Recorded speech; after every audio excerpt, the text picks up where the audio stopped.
안녕하세요. 20대 후반 여자입니다. 저와 남친은 양가 부모님께 결혼하기로 했다 알리긴 했었지만 구체적인 계획은 실행하지 않은 단계였습니다. 지금은 그것조차 완전히 끝났지만요. 사건의 시작은 남친이 저희 엄마가 일하시는 회사 근처에 간 김에 엄마와 둘이 밥을 먹으러 가면서 시작됐습니다. 물론 당시에는 남친에게 정말 고마웠었죠. 제가 없어도 엄마를 생각해주고 챙겨주는구나 싶어서요.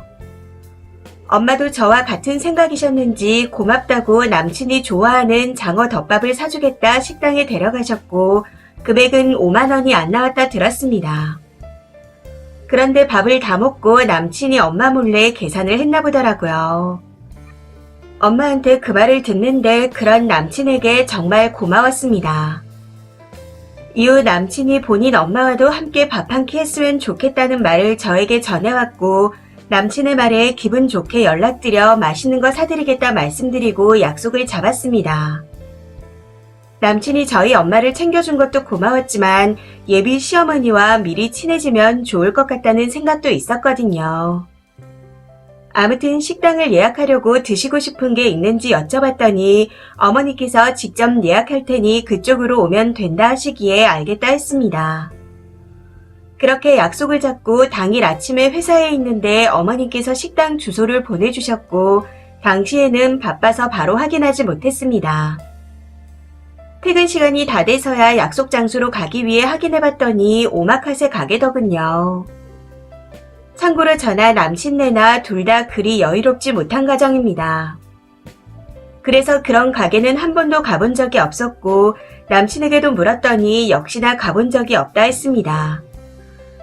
아무튼 당황스러운 마음을 안고 약속 장소에 도착했는데 어머님의 여동생분과 남친 여동생까지 함께 와 계시더라고요. 저에게 아무런 말도 없이 이모님과 여동생을 데리고 오신 거였습니다. 이것만 해도 많이 황당했는데 더 어이가 없었던 건 인당 8만원짜리 코스 4개를 먼저 시키고 기다리고 계셨다는 겁니다. 아무리 제가 산다고 말씀드렸다고는 하지만 그런 경우 보통은 혼자 나오시지 않나요? 제가 함께 식사하자고 했던 건 어머님이었는데 딸과 동생은 왜 데리고 나오신 건지 아직도 이해가 되지 않습니다. 아무튼 식사를 마치고 계산하려는데 남친 어머님과 이모님 그리고 남친 여동생이 잘 먹었다며 바로 나가버리더군요. 그래서 일단 제 카드로 전부 결제했습니다. 이때까지만 해도 밖에 나가면 남친 어머니께서 절반 정도의 금액을 현금으로 주시겠거니 생각했었죠. 저한테 아무런 말씀도 없이 이모님과 딸을 데려오셨기에 그럴 거라 생각했습니다. 거기다 저희 엄마는 남친이 놀러 오거나 같이 밥을 먹으러 가면 늘 식사값을 계산해 주시고 남친에게 용돈하라고 작지만 5만원씩이라도 주셨거든요. 장어덮밥을 먹은 날도 뒤늦게 엄마한테 물어보니 남친의 마음이 너무 예쁘고 고마워서 10만원을 현금으로 주셨다 하셨습니다. 결국 저희 엄마는 2만원짜리 장어덮밥을 얻어먹고 감동받아 용돈까지 챙겨주셨는데 저는 어이없이 35만원을 결제하게 된 거였죠. 그 상황이 너무 빡쳐서 속으로 부글부글 끓어오르는 걸 누르고 있는데 남친은 이모님과 여동생까지 밥을 사주고 챙겨줘서 고맙다고 실없이 웃는 겁니다. 그래서 나는 두 분이 왜 나온 건지 모르겠다. 인당 8만원짜리 오마카세는 우리 부모님한테도 대접해본 적이 없다. 우리 둘 다 벌이가 뻔하고 어머님이 그런 가게에 자주 다녀보신 것도 아닌데 작정하고 얻어먹으려고 하셨다고 밖엔 생각 들지 않는다. 하고 말했습니다. 제 말에 남친이 기분 나빴는지 왜 우리 엄마를 그런 식으로 몰아가냐. 곧 가족이 될 건데 비싼 식사 한 끼가 그렇게 아깝냐. 평생 못 드셔보셨으니 예비 며느리한테 얻어드실 수 있는 거 아니냐. 진짜 서운하다. 하고 말하더군요. 그래서 그럼 우리 부모님이랑 내 남동생도 데리고 가서 네가 계산해라. 하고 말했더니 이번에는 꼭 그렇게 계산적으로 행동해야겠냐. 결혼 앞두고 마음 변하는 여자가 많다던데 너도 그 중에 하나냐. 마음이 변해서 트집 잡는 거 아니냐. 지금 네 태도를 보니 엄마가 혼자 나왔어도 비싸다고 화냈을 것 같다. 하고 말하는 겁니다. 물론 어머님이 혼자 나오셨다 해도 인당 8만원짜리 식사에 당하긴 했겠지만 그래도 기분 좋게 계산했을 겁니다. 그리고 이런 가게도 있구나 하고 저희 부모님도 한 번쯤 모시고 갔을 거라 생각해요. 그런데 제가 곧 며느리 될 사람이라고는 해도 진짜 며느리는 아니잖아요. 본인 아들한테는 그런 비싼 밥 사달라 못하면서 저한테 그러셨다는 게 생각할수록 너무 화가 났습니다. 거기다 저희 엄마가 고작 작어덮밥을 얻어먹고 기뻐하셨을 생각하니 눈물도 날 것 같고 도저히 이건 아닌 것 같아 결혼 준비를 진행한 것도 없으니 그냥 없던 걸로 하고 식사값으로 15만원만 보내달라 했습니다. 술 한 병을 추가해서 식사값이 34만원 나왔었거든요. 그래서 어머님한테는 제가 대접한 셈 칠 테니까 15만원만 달라고 말한 거였는데 결혼 없겠다는 말을 무르지 않는다면 돈을 못 주겠답니다. 진짜 어이가 없어서. 더 기가 찬 건 남친 어머님이 식사 가격이 부담스러웠냐, 그것 때문에 싸웠냐, 그럼 밥 사준다고 하지 말지 그게 부담스러운지 몰랐다. 동생한테 네가 밥 사준다고 자랑하고 네 칭찬을 했더니 동생도 보고 싶다 해서 데려갔는데 네가 그렇게 받아들일 줄은 몰랐다. 나도 서운하고 어이가 없다. 이런 내용의 문자를 보내왔다는 겁니다. 대충 요약하자면 저런 내용이었지만 실제 보내주신 건 아주 긴 장문의 문자였습니다. 그런데 빈말이라도 돈을 주겠다는 말씀은 없으시더군요. 이쯤 되니 그냥 그 돈은 기부한 셈, 잃어버린 셈 치고 잊고 정리하는 게 맞다고 생각하고 있습니다. 그런데 이게 알면서도 너무 속상하고 억울하네요. 그래서 하소연을 하면서 욕이라도 하고 싶어 글을 써봅니다. 댓글입니다. 첫 번째. 그 정도 돈으로 남친이나 남친 엄마의 본성을 알게 된 거면 싼 겁니다. 님 인생 고환값이라고 생각하세요. 아무리 여친이 그리고 예비 며느리가 밥을 사준다 했어도 그리 얻어먹으려고 들다니 염치가 없어도 너무 없는 인간들이네요. 시원하게 님 갈 길을 갑시다. 두 번째. 다들 개념도 없고 염치도 없네요. 쓰니가 사준다 하니 얼씨구나 하고 다 데리고 나온 거 맞아요. 남친과 헤어진 거 정말 잘하셨어요. 댓글이 많이 달리면 전남친이랑 전남친 엄마한테도 꼭 링크를 보내주세요. 그래야 지들이 얼마나 욕들어먹을 짓을 했는지 알 겁니다. 세 번째. 이 글의 링크를 꼭 그 거지놈한테 보내줘야 합니다. 무슨 날 잡은 거지도 아니고 얻어먹을 생각에 드릉드릉해서는. 본성이 너무 보이네요. 그래도 이렇게 잡은 물고기 취급해서 아주 투명하게 속내를 보여주니 정리하기 딱인 것 같습니다. 조상님이 힘을 많이 내신 것 같아요. 네 번째. 남친도 보통 아니네요. 지는 장어덮밥 5만원에 사드리고 용돈 10만원 받아왔는데 지 엄마한테 그 10만원 이야기하면서 여친도 챙겨주라고 했어야죠. 그저 30만원 넘게 얻어먹었다 하니 싱글벙글해서는. 본인 엄마가 안 챙겨주면 본인이라도 고맙다고 돈을 챙겨주기라도 하던가. 그냥 그 집안 자체가 거지입니다. 다섯 번째. 헤어졌으니 아무 상관없는 아줌마네요. 그 아줌마한테 아줌마랑 아줌마 여동생 그리고 딸이 처먹은 값은 내놓으라고 계속 문자하고 전화하면서 괴롭히세요. 아니면 전남친을 괴롭히던가. 기부한 셈 치고 넘어가면 두고두고 억울하고 속 터질 게 뻔합니다.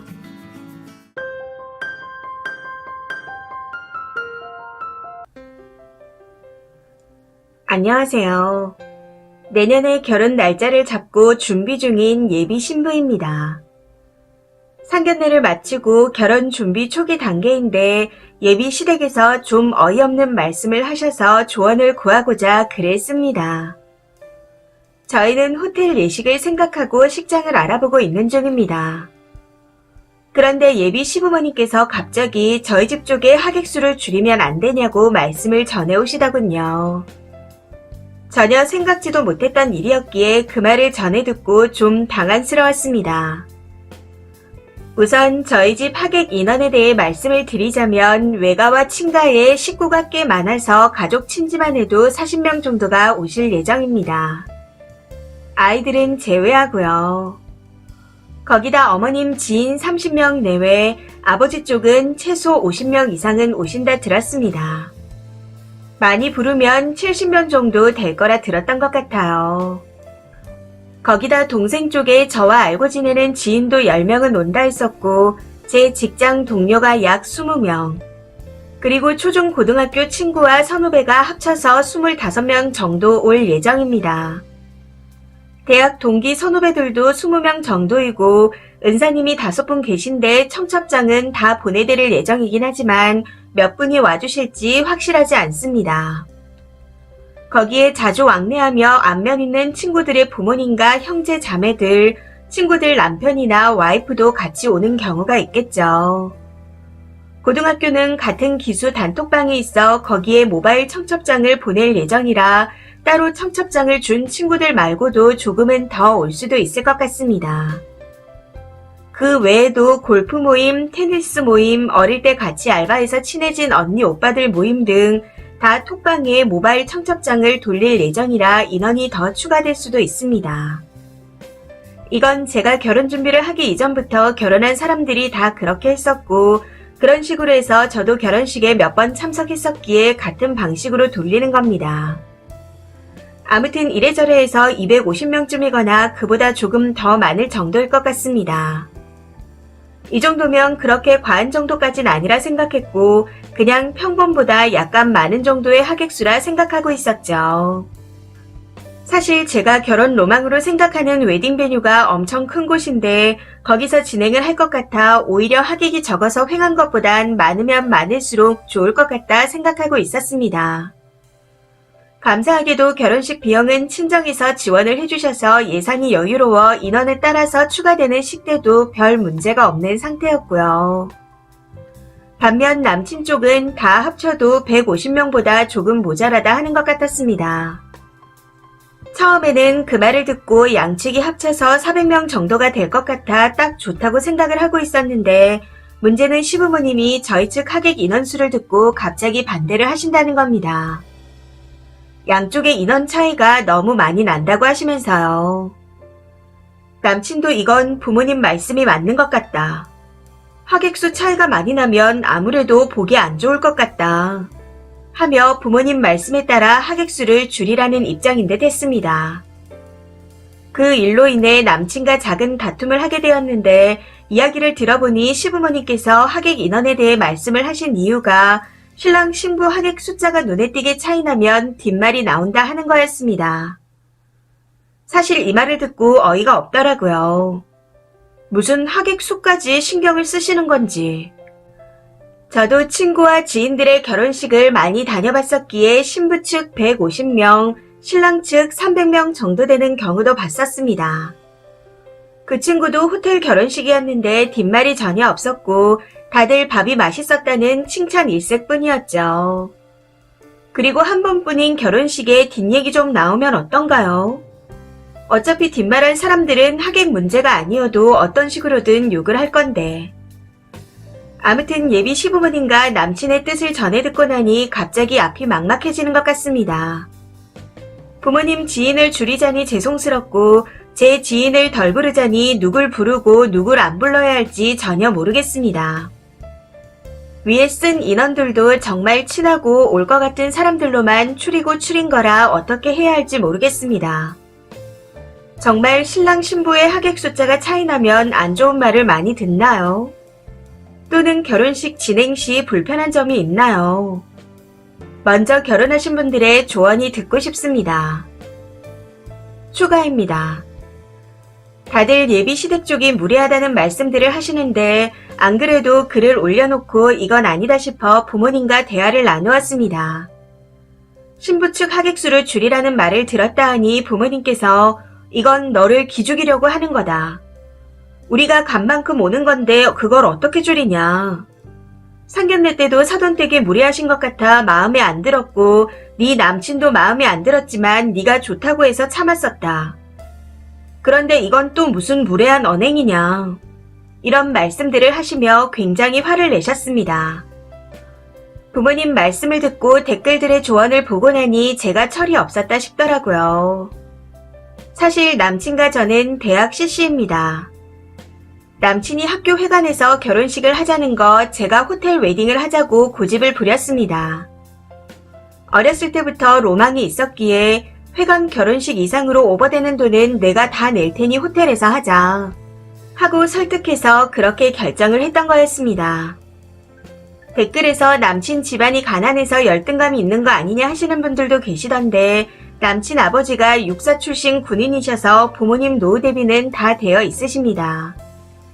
남친 직장도 저보다 딸리지 않고요.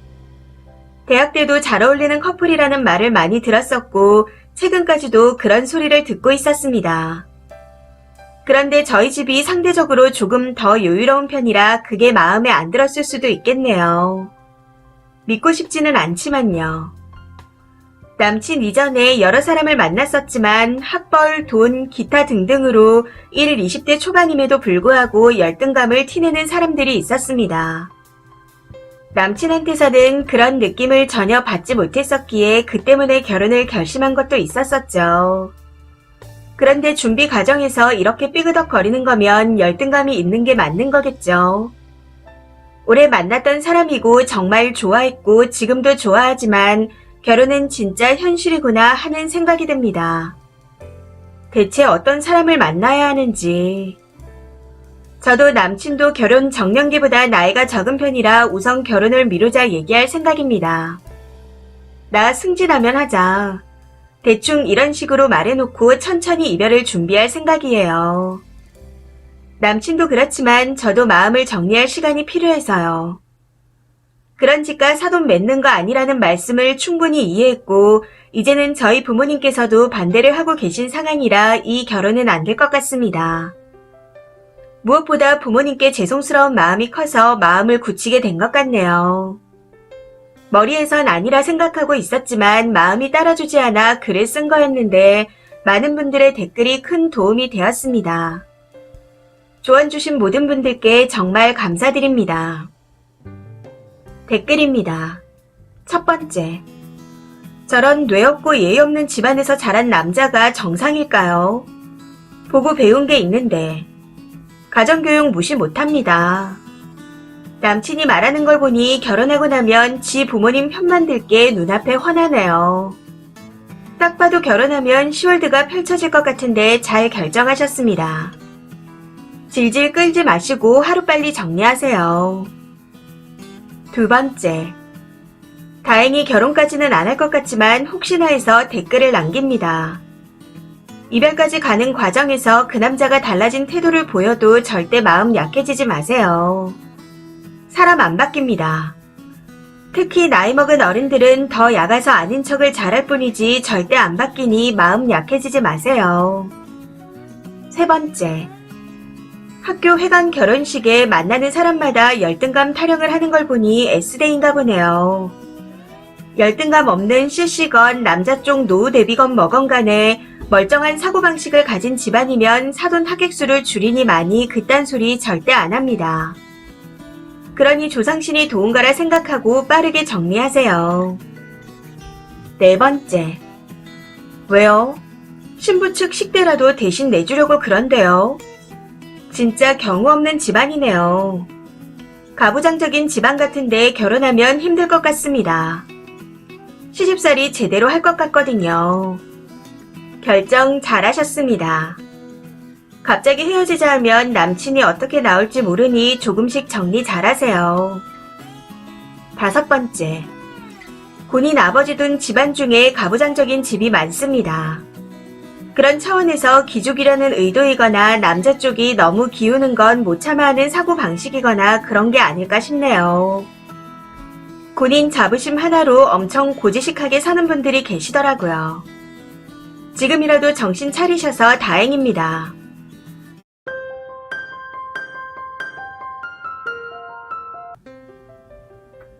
안녕하세요. 저는 31살 여자입니다.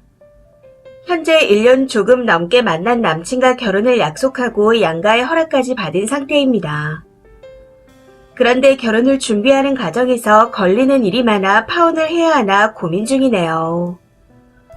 우선 경제적인 상황에 대해 먼저 말씀드리자면 저는 자영업자이고 가게 2개를 운영 중입니다.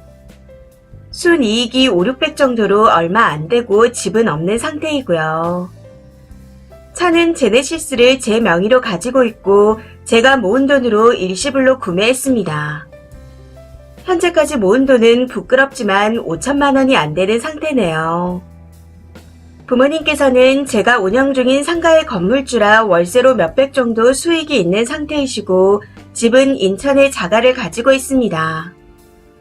노후 준비 또한 다 되어 있으시지만 아버지는 집에서 쉬는 게 싫으시다며 아직까지 일을 하고 계십니다. 엄마도 소일거리라도 찾아서 이것저것 하고 계시고요.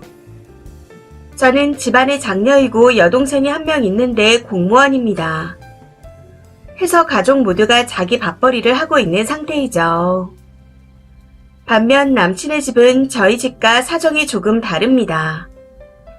남친은 현재 32살로 직업군인인데 이제 막 상사를 달았습니다. 본인 명의로 된 아반떼 차량을 소유하고 있지만 운전을 못해 가족이 타고 다닌다고 들었습니다. 어머니는 기사 식당을 운영하시고 아버지는 무직이라고 하더군요. 집은 서울에서 아파트 전세로 사시는데 엄청 넓고 좋습니다. 남친에게도 여동생이 있는데 가방 디자이너라고 들었지만 수입 활동을 하는 것 같진 않았고 포트폴리오 준비를 한다고 공방에 다닌다 들었습니다. 사실 제가 이쪽 계열은 잘 몰라서 정확하게는 모르겠네요. 아무튼 양가 집안이 이런 상황인데 상대방 부모님을 뵀을 때 재산이 많은 것처럼 말씀하셔서 결혼 준비에 대한 걱정이 별로 없었습니다. 예를 들어 남 명품 브랜드 액세서리가 아니면 알러지가 난다 하시기도 하고 저한테 명품 립스틱을 선물로 주시면서 난 이런 것만 써서 다른 건 잘 모른다 하고 말씀하시기도 했습니다. 이외에도 외상만 1억이 있어서 받는 것도 일이다 등등 온갖 말들로 재산이 많다는 걸 어필하셨습니다. 그런데 이번에 결혼 이야기가 나오고 구체적으로 대화를 해봤더니 이건 정말 아니다 싶더라고요. 우선 가장 먼저 황당했던 건 남친 월급이 얼마 되지도 않는데 그 돈을 다 엄마에게 보내준다는 거였습니다. 심지어 보험료만 120만 원을 내고 있더라고요. 생명보험부터 시작해서 효도보험 등 한두 가지가 아니었고 수익자는 당연히 어머님이었습니다. 그리고 집 전세가 남친의 이름으로 되어 있어 그런지 남친 이름으로 대출까지 낸 상태였고요. 심지어 무슨 저축은행 대출까지 받았던데 대출금은 대략 5천만 원 정도였습니다. 말은 어머님께서 내주신다고 하는데 대출을 낸 이유 또한 어이가 없었습니다. 세금이 밀려서 그런 거라고 했었거든요. 그냥 대충 확인만 해봐도 월급을 뛰어넘을 정도의 돈이 나가고 있었습니다. 저는 아무리 생각해도 남친의 그런 상황이 이해되지 않았고 부모가 자식 이름으로 대출을 낸 것 또한 왜 그런 건지 알 수가 없었습니다. 거기다 저도 장사를 하지만 어떻게 하면 세금이 5천까지 밀리는지 알 수가 없더라고요. 남친 말로는 기사식당이 원래 외상이 많아 세금이 몇 천씩 밀린다는데 아무리 생각해도 거짓말 같았습니다. 그래서 결혼하려면 남친 이름으로 낸 대출금을 해결하고 중요한 보험을 제외한 나머지는 정리를 해야 할 것 같다 했었죠. 그랬더니 남친 부모님께서 직접 전화를 하셔서는 우리 아들이 돈 관리를 못해서 내가 관리해준다. 결혼하면 다 너한테 주려고 했었다.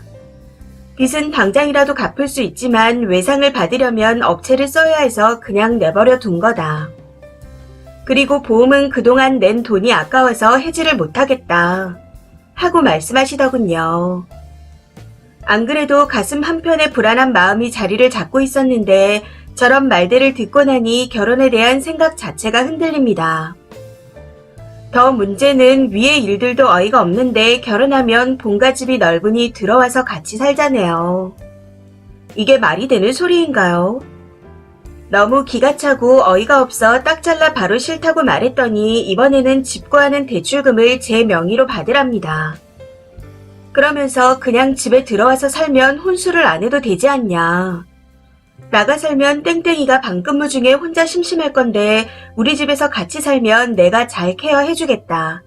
하고 말씀하시더라고요. 물론 금전적인 부분도 큰 문제이지만 저런 말씀까지 하시니 그냥 저와 너무 안 맞는다는 생각이 듭니다. 남친은 참 착하고 성실한데 부모님이 너무 깊이 들어와 있는 느낌이랄까요.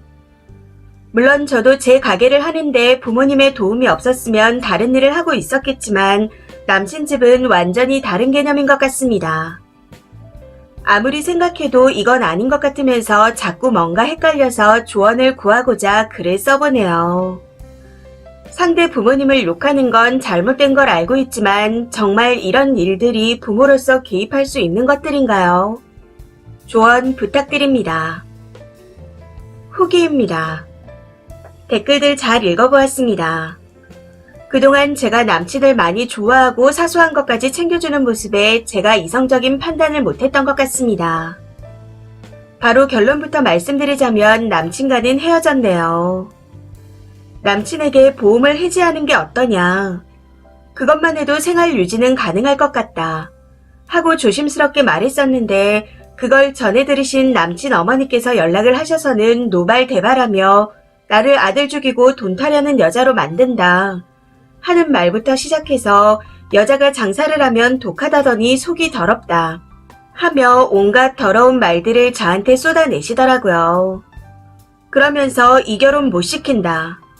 정하고 싶으면 와서 무릎 꿇고 사과해라. 이런 말까지 하시기에 그냥 헤어지자 했습니다. 아무리 봐도 정상적인 것 같아 보이지가 않았거든요.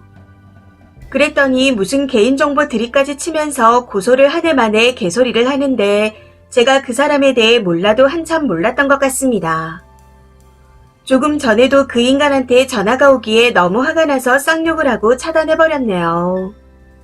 생각 같아서는 정말 뭉댕이로 패버리고 싶은 심정입니다. 그 엄마라는 사람이 저 때문에 기절했다고 저한테 사과하라는데 그렇게 분기탱천해서 쓰러지실 정도면 그냥 죽어버리라고 해라. 하는 막말과 함께 다신 내 눈앞에 띄지 마라 했습니다. 그런데 정신이 나간 건지 저한테 사과한다 했다가 사과를 하라고 했다가 난리도 아니더라고요. 빡쳐서 한 번만 더 연락하면 군부대에 민원을 넣을 거라 하니 겁을 먹었는지 잠잠합니다. 지가 사줬던 아이패드를 달라고 연락을 해왔기에 다 박살내버리고 택배로 보내버렸는데 살다 무슨 이런 일이 다 있나 싶네요. 아무튼 전남친 농가는 세상 바닥을 치고 이렇게 끝이 났습니다. 앞으로 사람 보는 눈을 더 키워야겠다는 교훈을 얻은 것 같습니다. 마지막으로 조언해주신 분들께 감사드립니다. 댓글입니다. 첫 번째. 세금 5천 밀리면 통장이고 재산이고 압류 다 들어와요. 그리고 무슨 식당 하면서 세금이 5천이요? 헛웃음이 나오네요. 거기다 보험료가 월 120이라니. 잘 헤어졌습니다. 두 번째. 그 엄마 웃기네요. 자기가 장사를 했으면 몇 배는 더 오래 했겠구만 스스로 독하다고 인정하는 건가? 장사 잘 되고 잘 살면 왜 아들이 부모 밑으로 보험을 그렇게 많이 내요? 자기들 보험 자기들 돈으로 내고 살아야지. 결국 아들이 번 돈으로 보험을 심하게 들게 하고서는 노발대발하는 꼴이라니. 그냥 똥발봤다 생각하세요. 3, 40년 더러운 꼴 보는 것보다 지금 끝내는 게 쓰니 인생을 고하는 길입니다. 정말 축하합니다. 세 번째. 아이패드 보내달라고 한 것까지 진짜 찌질함의 극치네요. 그거 부셔서 보내신 거 완전 통쾌합니다. 빌려준 것도 아니고 사놓고는 헤어지면서 다시 달라니. 줬으면 내 건데 부숴버리든 팔든 알 바 아닌데 말이죠. 네 번째. 노발대발 자기를 아들 죽이고 돈 타는 여자로 만든다고요? 금전적인 이유 때문에 보험 해지하랬다고 이렇게까지 말할 일인가? 사람은 생각해본 말만 할 수 있다던데. 5번째, 예전에 비슷한 경우를 본 적이 있는데 남자 쪽이 되게 부자인 것처럼 좋은 집에 살고 쓰는 것도 좋은 것만 썼답니다.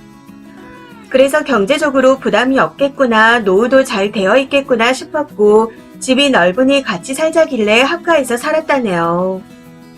그런데 알고 보니 전부 다 대출에 빚이고 집도 전세였답니다. 직업도 없었고요. 그냥 다 남의 돈으로 쓰는 거였습니다. 그런데 이제 쓸 명의가 없으니 여자 하나 꼬셔서 같이 살면서 가스라이팅하고 대출 받으려고 하는 거였다네요. 그 집도 그런 류의 집안인 것 같은데 잘 헤어지셨습니다.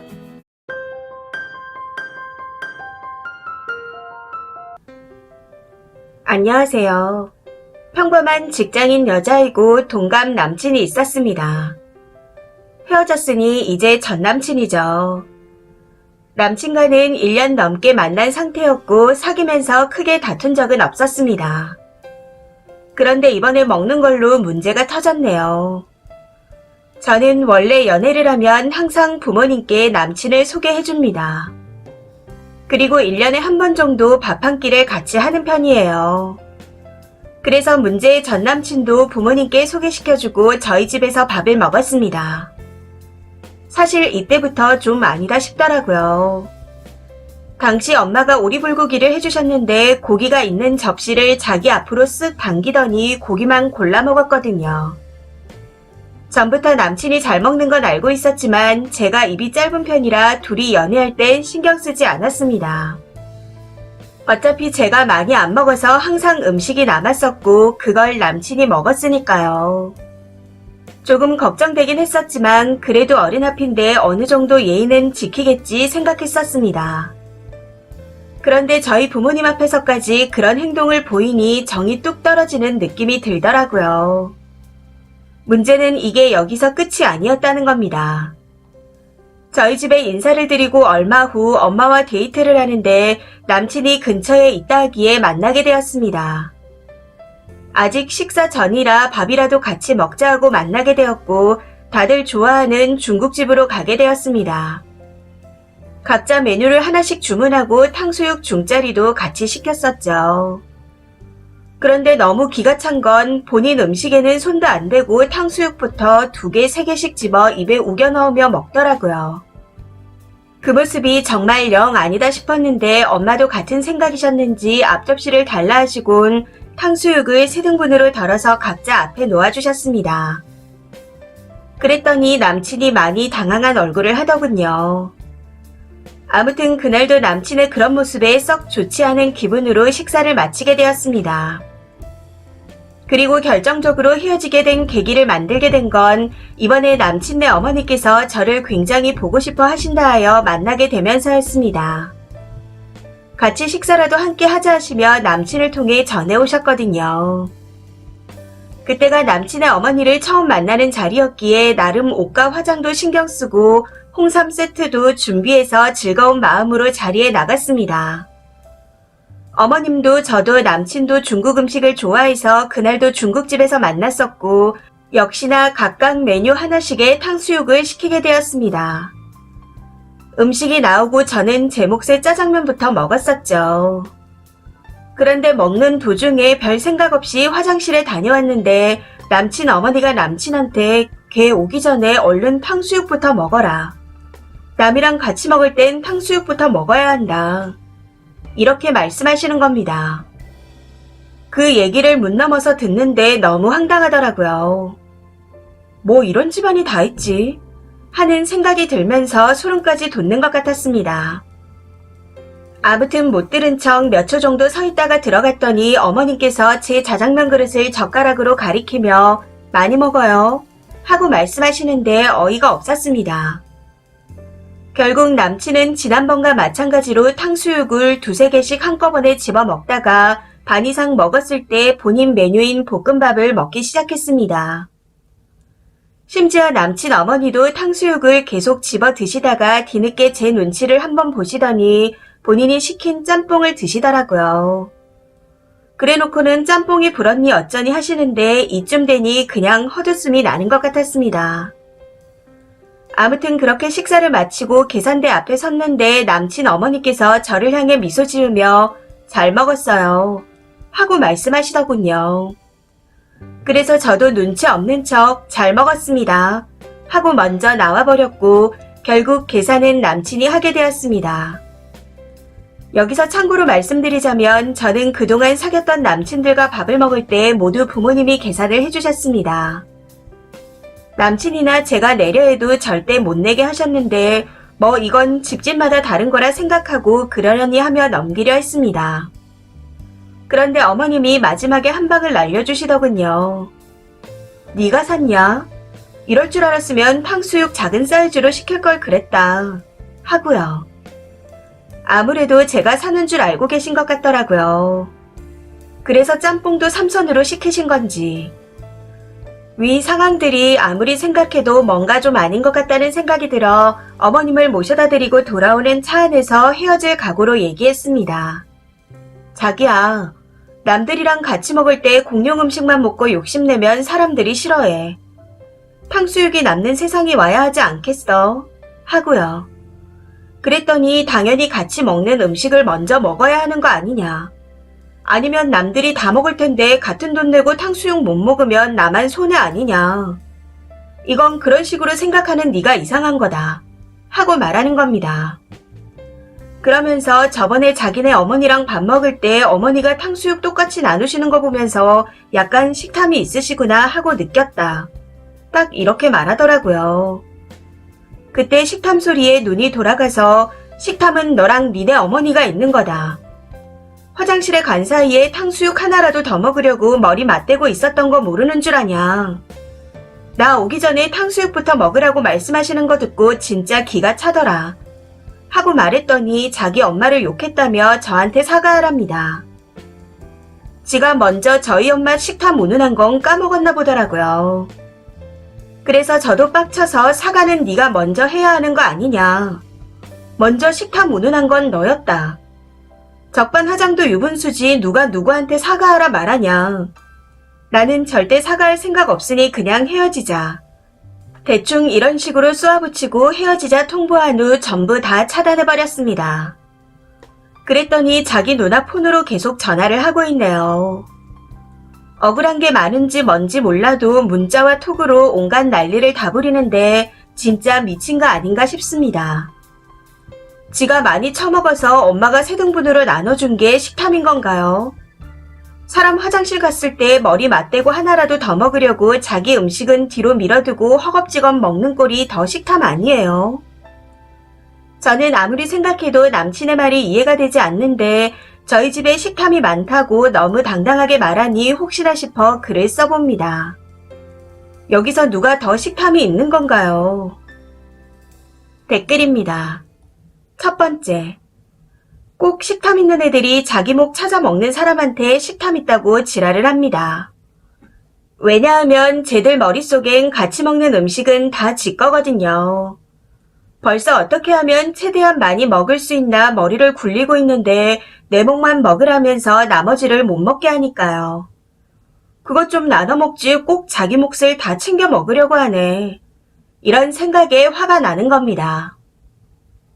두 번째. 교육 현장에 있는 친구들 이야기를 들어보면 과간도 아니랍니다. 애들이 이상해서 부모님을 불러 이야기를 해보면 그 부모도 똑같이 문제의 생각을 하고 있다고 하네요. 이건 그냥 가정교육의 문제입니다. 똑부러지게 헤어지길 잘하셨어요. 세 번째. 엄마라는 사람이 자식한테 남들하고 같이 먹을 땐 탕수육부터 먹어야지. 이런 말 하는 거 한 번도 본 적이 없어요. 식사비도 아들 여친한테 떠넘기려는 사람도 처음 보고요. 절대 전화 받지 마세요. 탕수육이 먹으리 대단한 음식이라고 저렇게까지 하나요? 얼마나 지질이 궁상으로 살면 저러는지. 굉장히 가난하고 쪼잔한 사람들인 것 같습니다. 네 번째. 원래 식탐 있는 것들이 지적하면 그걸 주시하고 있었냐 등등 하며 지적한 사람에게 오히려 무안 주고 예민충 만드는 게 특기입니다. 이미 본인도 본인 포함 가족들 음식 섭취 성향이 남들에게 불편하고 지탄받을 거라는 걸 알고 있어요. 그냥 지 혼자 보글보글 쏙 끓다가 끝내게 냅두세요. 5번째, 이래서 가정교육이 중요한 겁니다. 식탐 있고 밥상머리 교육을 저 따위로 받은 애들이 꼭 자기가 많이 못 먹으면 정상적인 사람한테 식탐이 있다고 하더라고요. 식탐 있는 사람들 어디서 단체로 교육이라도 받는 건지 싶어요. 그리고 가정교육을 저렇게 받고 자라면 나중에 깐풍 새우남이 되는 거죠. 이 사연은 여기까지입니다. 시청해주셔서 감사합니다.